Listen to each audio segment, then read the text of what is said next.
दोस्तों, माँ के विषय में कई तरह की कहानियाँ इंटरनेट पर मौजूद है और इनमें से ज़्यादातर माँ की इमोशनल कहानियाँ होती हैं जो कि शायद आपकी आंखों में आंसू ले आती होंगी।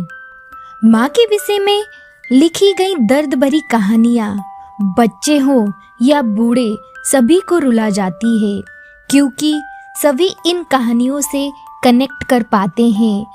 सब लोग अपने माँ बाप को बहुत प्यार करते हैं, पर कहीं ना कहीं इस भाग दौड़ भरी जिंदगी के कारण हम अपने माँ बाप के ऊपर इतना ध्यान नहीं दे पाते हैं। और जब इस तरह की कहानियाँ हमें पढ़ने, सुनने या देखने को मिलती है तो सभी को अपने अपने माता पिता की याद आ ही जाती है। आज की जो कहानी हम आपके साथ साझा कर रहे हैं उसका शीर्षक है माँ का बड़ा दिल। दोस्तों, हाँ, सभी की माँ का दिल बहुत बड़ा होता है। हर माँ अपने से पहले अपने बच्चे को रखती है। तो आज की कहानी है माँ का बड़ा दिल। कहानी पूरी सुनिएगा। एक पति पत्नी के जोड़े को 2 बच्चे हुए, दोनों ही बेटे। माँ बाप ने इन दोनों ही बच्चों को खूब प्यार से पाला पोसा, पढ़ाया लिखाया, बड़ा किया और इस काबिल बनाया कि यह अच्छी नौकरी कर सके, समाज में अच्छा जीवन व्यतीत कर सके। अपने बच्चे के लिए दिन रात कड़ी मेहनत करके एक बंगले जैसा 2 मंजिला घर बनाकर दिया, ताकि दोनों बेटे शादी के बाद एक ही साथ लेकिन अलग अलग कमरों में रह सके, ताकि आगे चलकर कभी बंटवारे का विचार ना आए और इनमें लड़ाई झगड़े ना हो। दोनों बेटों को अच्छी नौकरियां लग गईं, दोनों की शादी हो गई।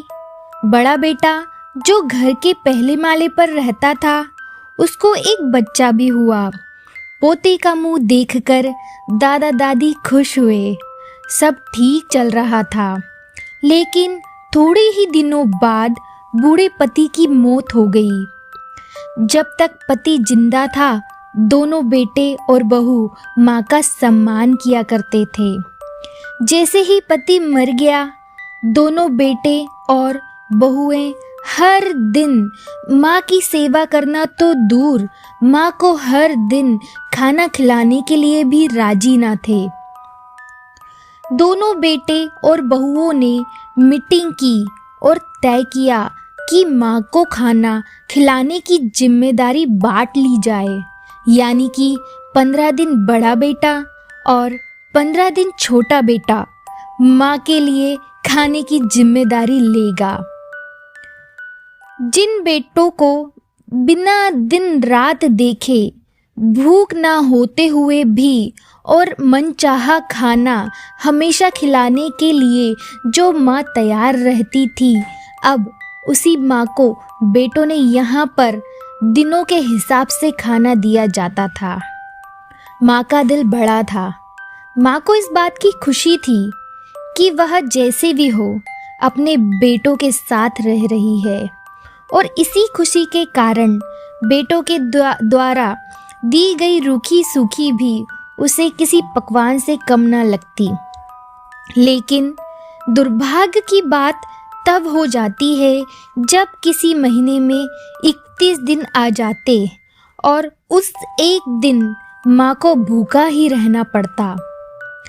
एक बार जब बड़े बेटे के यहाँ 15 दिनों तक खाने की बारी चल रही थी, तब बड़ा बेटा अपनी बीबी और बच्चों के साथ बाहर किसी फंक्शन में जा रहा था।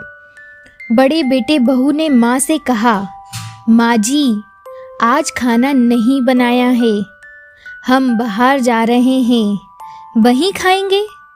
आप अपने लिए कुछ पका लेना और खा लेना। बूढ़ी माँ ने कहा, लेकिन बेटा, मुझे तो गैस जलाना नहीं आता। बहू ने कहा, तो फिर ऐसा कीजिए, पास वाले मंदिर में भंडारा लगता है, आप वहीं जाकर खा लीजिए, तो आपको गैस चलाने की जरूरत ही नहीं पड़ेगी।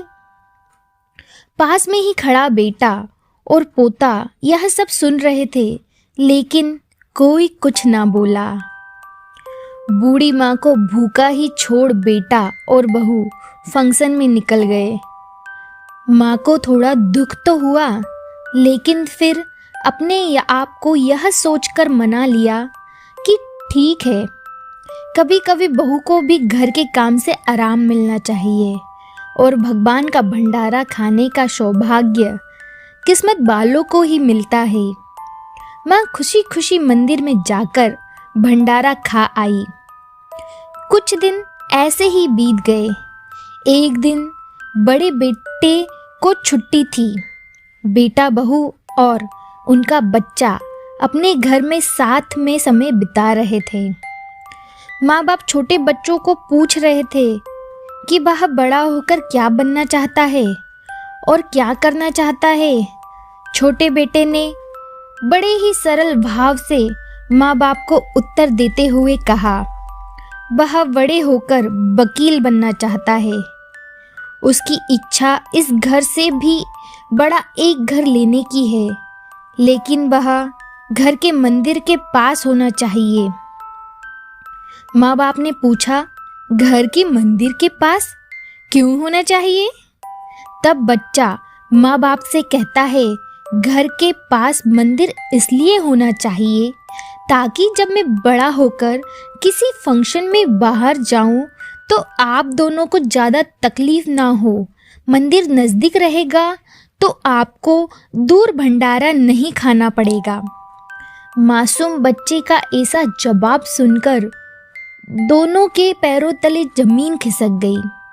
उन्हें अपनी गलतियों का एहसास हुआ जो उनके 5 साल के बेटे ने पहले ही कर लिया था। दोस्तों, दुनिया के हर माँ बाप यह सोचकर अपने बच्चे को बड़ा करते हैं कि वह उनके बुढ़ापे की लाठी बनेंगे, ना कि वह लाठी बनकर उनके ही पीठ पर बरसेंगे।